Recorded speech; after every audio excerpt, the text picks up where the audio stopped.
આ તરફ ક્ષત્રિય સમાજના આગેવાનો આજે ગાંધીનગર પહોંચ્યા હતા, જ્યાં તેમણે મંત્રી ઋષિકેશ પટેલ અને ગૃહરાજ્યમંત્રી હર્ષ સંઘવી સાથે મુલાકાત કરી હતી।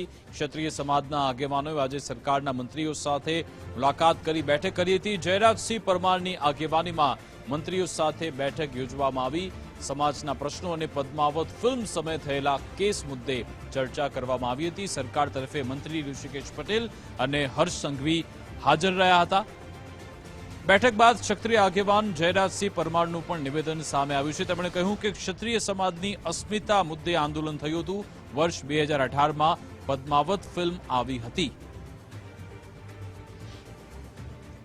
આ આંદોલન કોઈ સરકારની સામે અથવા તો કોઈ કોમની સામે, કોઈ જ્ઞાતિની સામે, કોઈ ધર્મ સામે કે કોઈ પ્રાંત સામે આ આંદોલન નહોતું। ફક્ત ક્ષત્રિય સમાજની અસ્મિતાના મુદ્દે આંદોલન હતું।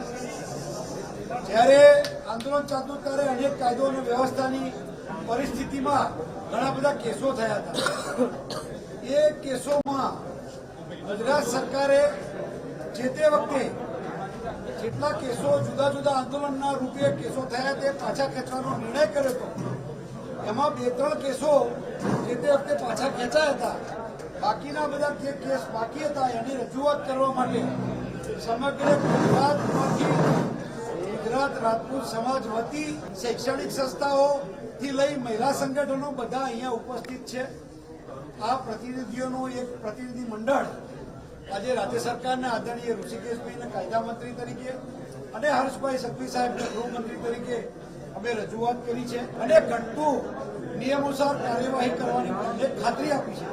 અને અમે જે આવેદનપત્ર છે એ આવેદનપત્રમાં બાકીના જે કેસો અને મુદ્દાઓ છે એ અમે રજૂ